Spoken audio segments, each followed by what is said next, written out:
Hello বন্ধুরা, আশা করি সবাই ভালো আছেন। এই যে দেখেন, টুইন্সদের নিয়ে এগেইন আপনাদের সামনে এসেছি, বিকজ আই থিঙ্ক যে সবারই বাসায় বাচ্চা কাচ্চা আছে তাদেরকে আপনাদের সময় দেওয়া উচিত। বিকজ যে আমরা যে কাজ করে টাকা পয়সা আর্ন করে যাই করি সব কিন্তু ছেলে মেয়েদের জন্য। সো ওদের এন্টারটেইন যদি না থাকে, দ্যাটস নট ভ্যালুয়েবল।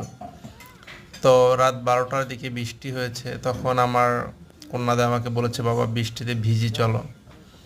তো যদিও বৃষ্টিতে ভিজাইনি, বিকজ বৃষ্টিতে ভিজলে জ্বর হতে পারে, কিন্তু বৃষ্টির পরে আমি ওদেরকে বৃষ্টি বিলাস করাতে রাস্তায় নিয়ে গেছি। দেন দে আর ভেরি হ্যাপি। এবং দেখেন, এই যে বৃষ্টির পর রাস্তায় আমরা হাঁটছি, তারপর এখানে পানি জমেছে, পানিতে ওরা এখন পা ভিজাবে। টিপ টিপ কিন্তু গুড়ি গুড়ি বৃষ্টি পড়ছে। ওদের কথা আমি একদমই ফেলে দিয়েছি তা না, বৃষ্টিতে ভেজার যে আশা আমি কিছুটা পূরণ করতে পেরেছি। So let's see, let's enjoy them.